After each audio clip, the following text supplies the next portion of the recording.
Rajamouli Varanasi cinema glimpse release అయినప్పటి నుంచి ఏదో ఒక విధంగా సినిమా గురించి సోషల్ మీడియాలో చర్చ జరుగుతుంది.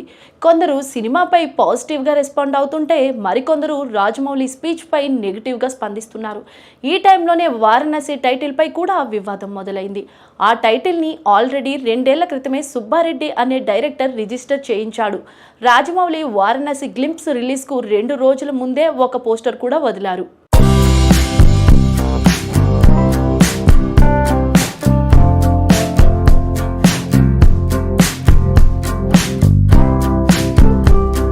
రాజమౌళి మిగతా భాషల్లో వారణాసి టైటిల్ రిజిస్టర్. అయితే అవేమీ పట్టించుకోకుండా మహేష్ సినిమాకు రాజమౌళి వారణాసి అనే టైటిల్ లాక్ చేశాడు.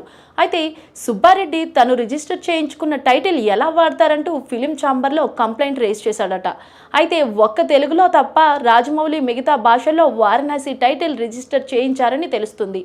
అందుకే సినిమా టైటిల్ని తెలుగులో కాకుండా ఇంగ్లీష్లో చేశారని చెబుతున్నారు.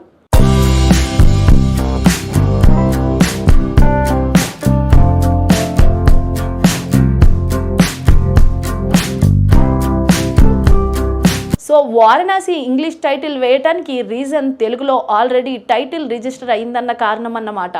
మరి వారణాసి ఇంగ్లీష్ టైటిల్తోనే సినిమా కూడా రిలీజ్ చేస్తారా లేదా, ఆ టైటిల్ విషయంలో ఆ డైరెక్టర్తో బేరసారాలు చేస్తారా అన్నది చూడాలి.